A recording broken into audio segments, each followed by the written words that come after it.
My spouse was unfaithful with my colleague for 5 months. I stayed silent, simply gathered all the proof, motel bills, message captures, pictures. When she demanded 50% of my possessions in the separation, I handed my lawyer the proof, including the $8,000 in company outings she'd charged with him on our shared card. When the court mandated her to reimburse me $12,000 in compensation, I, a 36-year-old man, am sharing this because truthfully, I have to release it somewhere. My spouse, 34, had been betraying me for 5 months, and before you wonder, yes, I'm certain, yes, I possess evidence, and no, I haven't uttered a single word to her about it. We're employed at the same firm, separate divisions. She's in promotions, I'm in coding, married 8 years, together 10, no children, fortunately. Discovered it entirely by chance. She left her device on the washroom shelf one evening. It vibrated while she was showering. I looked over and spotted a notification from a contact labeled Meeting Room B. The preview read, "Can't stop recalling yesterday. You're amazing." My gut just sank. You know that sensation when you sense trouble, but your mind hasn't processed it yet? That. Unlocked her device. Complete chat log. Graphic texts. Images I desperately wish I could erase. Arrangements to rendezvous. And here's the detail that made me nauseous. It was my colleague. This person literally occupies a desk a few stations behind mine. We've joined company baseball games. Shared drinks post-shift. I considered us buddies. So there I stood, in my washroom staring at months of exchanges between my spouse and this man. Reading about their hotel hookups. How intense the intimacy was. How she regretted not meeting him earlier. Typical response would be to burst into that washroom and challenge her, right? Yell. Smash items. Force her out. I did none of that. Something simply switched in my head. Went utterly detached. Because woven among the repulsive infidelity details, there were additional notes. Her discussing our money matters. Our holdings. How she was preparing for a split. How I was so unaware I'd never suspect. One note actually stated, "Once I initiate, he'll be completely shocked, haha." Eager to claim half his retirement fund. She wasn't merely betraying. She was scheming to ruin me monetarily too. So I resolved right then. I wouldn't challenge her. I'd record everything and allow her to stumble into her own snare. Returned her device precisely as it was. Climbed into bed. Gazed at the ceiling for hours while she dozed beside me. Began strategizing. The following morning I behaved entirely ordinary. Brewed coffee. Pecked her farewell. Headed to the office. Returned home. Prepared meals. Viewed shows. As if all was normal. But each night after she drifted off, I'd grab her device and capture everything. Every text. Every image. Every scheme they devised. Stored it all in a secure cloud she was unaware of. Occasionally I'd stay up past 2 a.m. just recording. Then I began monitoring our accounts that we shared these credit lines. My naive suggestion from early marriage because I valued openness in finances. She'd been charging them for lodging. Identical spot each time. This chic inn in the city center. Always on Tuesdays or Thursdays during afternoons when she knew I had extended sessions. Retrieved the billing summaries. More than $8,000 in lodging fees. $8,000 of my earnings funding her encounters with my colleague. She'd label them as group bonding meals or customer gatherings if I ever skimmed the summaries. I never doubted because I believed in her. Also spotted charges for undergarments I'd never seen her in. Pricey eateries we'd never visited as a pair. A getaway she claimed was ladies only. Except her pals were all sharing from their homes that weekend, and the lodging fee was for a duo. I reached out to a separation lawyer. Didn't submit anything yet, just needed to understand my position. The lawyer was this astute lady who spoke plainly. She reviewed my initial collection and advised, continue recording, avoid confrontation. Allow her to initiate if feasible. With proof of unfaithfulness and monetary deceit, you can safeguard your holdings. So that's what I pursued. For 5 months. 5 months of heading to the office and encountering both. Observing their subtle, knowing glances. Her brushing his shoulder as she passed his station. Him flashing that idiotic grin whenever she neared. 5 months of returning home and feigning normalcy. Inquiring about her day. Hearing her fabricate stories to my face about her whereabouts. 5 months of resting beside someone who viewed me as the most gullible individual. It was oddly intriguing in a twisted sense. Once you detect deception, you notice every cue. She'd bathe immediately upon arriving home on lodging days. Switched her scent. I identified it from the billing records. Began exercising more. Purchasing fresh outfits. All the standard betrayal signs you encounter online. And I simply continued recording. Captures. Billing summaries.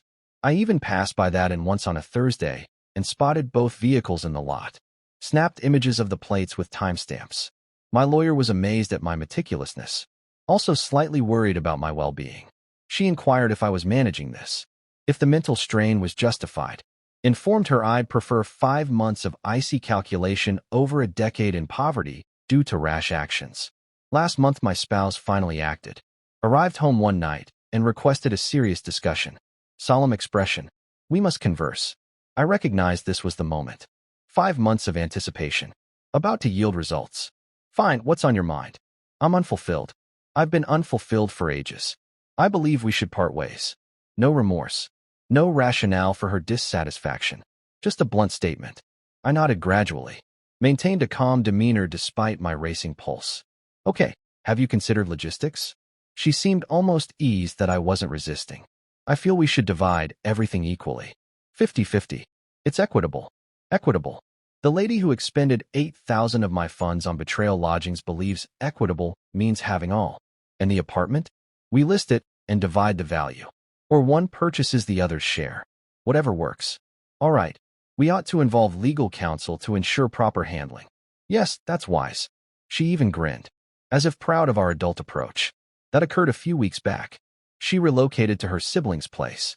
Claimed she required distance to reflect. 2 days post-departure, I submitted separation papers. Had her delivered them at the office. Evidently, my colleague blanched when the server arrived seeking her. Satisfying. Her lawyer forwarded her request soon after. She sought half of all. Half my retirement. Half the apartment value.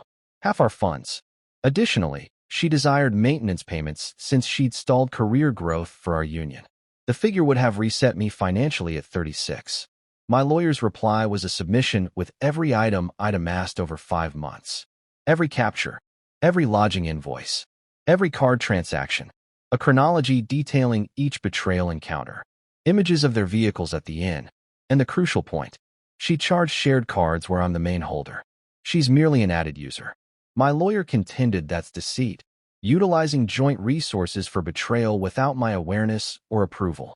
The initial session is next week. Her lawyer already contacted mine attempting settlement prejudge. Evidently, my spouse is distraught and prefers avoiding messiness. Too late. Update 1. Wow, the session was intense. Entered the building, and there she sat with her lawyer and sibling. She appeared drained, as if weeping nonstop. A fleeting pity crossed my mind. Then I recalled the text labeling me too dense to detect, and that vanished quickly. Her lawyer began by portraying me as spiteful. Claimed I was exploiting her error to penalize her for drifting apart. Asserted our union was defunct prior to the betrayal. My lawyer rose and presented facts. No flair, no theatrics. Just proof. Your Honor, the defendant engaged in a 5-month betrayal while charging the plaintiff's card. Lodgings averaging $280 per stay, biweekly. Undergarments totaling over $1,000. Luxury meals, a duo getaway. I observed the judge's expression, brows rising steadily. The defendant informed the plaintiff these were professional costs. The plaintiff, trusting his partner, never probed. Her lawyer interjected. Your Honor, joint assets are joint. How expended during union? Judge interrupted. Counselor, are you claiming joint funds for betrayal equal household use? Silence. Then my lawyer presented the texts. Printed, dated order. The judge perused several. The coordination notes. Those mocking me. One where she typed, he's so detached he misses my absences. Positioning well for the division. Will seize half his retirement and the apartment. Judge reviewed that twice. My spouse was sobbing. Her sibling comforted her. I felt void watching. Just numb. Ma'am, the judge addressed her. Did you author these? She struggled to speak. Yes, but I didn't intend. Did you charge your partner's card for lodgings with your lover? Longer hesitation. Yes. Did you claim these business? Even longer. Yes. Judge reclined. Here's the ruling. The plaintiff keeps his retirement fully. The residence sells. Proceeds divided 60-40 favoring plaintiff to offset deceitful joint fund use. Her lawyer rose swiftly. Your Honor, I'm unfinished. The defendant reimburses plaintiff for proven lodging costs of $8,000 plus $4,000 for other betrayal charges per evidence. Total compensation $12,000 within 90 days.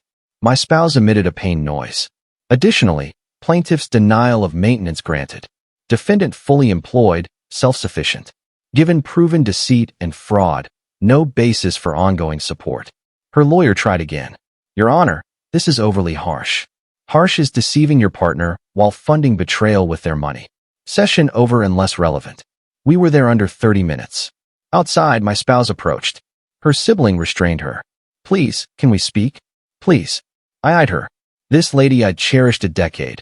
Built with, trusted utterly. Your counsel contacts mine. Only needed interaction. Her sibling confronted me. You're cruel. One error. People err. Errors are forgetting groceries or overlapping plans. 5 months with my colleague funded by me is an error. Deliberate decisions. I departed. No glance back. Home. My colleague. Former now. Details later. Texted. Man. Sorry. She said you were open. Deleted. Blocked. Here's what bothers me. I prevailed. Secured nearly all legally. Safeguarded retirement. Larger apartment share. She owes compensation. But empty apartment return still hurts. My lawyer cautioned this. Legal victory doesn't mend emotional scars. Correct. Update 2. Worsened. Naturally. So my spouse lacks $12,000. Predictable, huh? Turns out a fair lodging drains savings. Her lawyer motioned to lower or delay. Mine countered with her earnings and habits proof. Denied. Then family intervened. Her mother phoned. First contact since onset. Immediate guilt. She's in sibling's guest room. Barely eats. Now $12,000. Court ordered. I demanded nothing. Based on her betrayal spending. It'll destroy her. Panic attacks. Sleepless. Should have considered before 5 months with colleague on my funds. You're merciless after her sacrifices. That amused me. Sacrifices? I covered most expenses while she explored careers. Supported 3 switches. An STD risk from unknown activity. Silence. Tell her pay court order, cease contact. Hung up. Blocked. Days later, mutual friend revealed her vague social posts. No names, hints of monetary control, toxic ex, freedom. Obvious to insiders. Comments predictable. Her circle defending, vilifying me. Uninformed piling on. Lawyer. Ignore online. You hold order. That counts. Then colleague resigned suddenly. Office rumor. HR probing relationship policy breach. Left pre-termination. No sympathy. Apartment listed. Price quick sale. Want it gone. Offer in week. Above asking. Market wild. Met spouse at closing. First since court. She looked ill. Not spitefully, truly unwell. Weight loss, eye bags, uncombed hair. Opposite waiting sides. Silent. Sibling glaring. At table, agent detailed figures. She gets about $53,000 post 40% and mortgage share. I around 77. Agent noted compensation, separate, $12,000. Sibling erupted. Ridiculous. Funds were shared. Fraud if married? Agent uneasy. Ma'am, court order. Following docs. Total nonsense. Spouse grabs sibling. Halt. Just halt. Signed. Copies taken. Spouse rose, eyed me. Hope you're satisfied. Paused. No. Not satisfied. 36. Divorcing, selling planned forever home. 8-year spouse betrayed with daily colleague. Trust issues likely years. So no. Grabbed folder. But dignity intact. Left her there. Funds arrived days later. Post fees, cleared $68,000. Viewing smaller units. No attached memories. Spouse has 2 months for compensation. Her lawyer seeks delays. Mine resists. Draining. Friends choosing sides. Lost some buying her control tail. Truth knowers remain. Boss aside at work. Inquired well-being. Heard rumors. One at my account. Gave basics. Found betrayal. Filed. Complex. Nodded. Offered leave if needed. Said my approach courageous. Unsure. Some days correct. Others wonder quiet 50-50. But recall messages. Their mockery. Me stupid, clueless. No. Handled perfectly. Final update. Truly finished. Need chapter closed. Spouse paid compensation. Not willingly. Family funded. Her father cashed investments. Heard he raged. No more aid. $12,000 arrived weeks ago. Transfer. No note. No word. Just funds. Expected triumph. Mostly exhaustion. Moved smaller condo opposite town. 1 bed. Nice balcony. No memories. Solo after decade shared odd. Quiet, calming yet bleak. Began therapy. First, guilt query on process. Sometimes. Not for revealing or protecting finances. For emotional shutdown. 5 months faking while recording. Therapist, trauma preservation. Perhaps. Doesn't ease. Social drama faded. Spouse removed vague posts after truth comment on control meaning affair charges. Blocked many friends. Heard she rents tiny unit. Overtime rebuilding funds. Sibling cut contact post discovering $3,000 loan fake medical. Wasn't. Colleague relocated state. Startup job. Heard engaged online meet. Fine, suppose. Anger dulls. Dating tough. Apps downloaded. Few outings. Can't shake suspicion everyone conceals. Vague day triggers worst. Therapist. Time heals. Trying. Message last week ex's close friend. Wedding attendee. Known years. Sorry. She claimed mutual drift. Unaware betrayal till post-court. Wrong actions. Deserved better. Thanked. Unsure else. No climactic end. No massive downfall. She faces outcomes. Money woes. Strained ties. Reputation among knowers. But lives on. Likely progressing. I too. Condo proceeds plus compensation and savings. Future house down payment. Or invest. Undecided. Work okay. Awkward uninformed ex queries. Brief. Divorced. Didn't succeed. Began jogging. Neighborhood loops weekly. Clears mind. No transformation. Just 30 minutes breath, motion. Some days fine. Others silence wrong. Takeout. Netflix dose. Recovery thus, suppose. Nonlinear. Uninspiring. Ongoing. Regret recording? No. Early confrontation, worse finances. Proof shielded. Regret detachment? 5 months pretense? Complicated. Therapist, redo differently? Thought. No, but wish unnecessary. Ex texted new number last week. Sorry. No reply. Nothing remains. Separation final. Compensation paid. Apartment sold. Papers filed, likely never reopened. 36, single, total restart. Not plan, but mine. Slowly, daily, learning acceptance.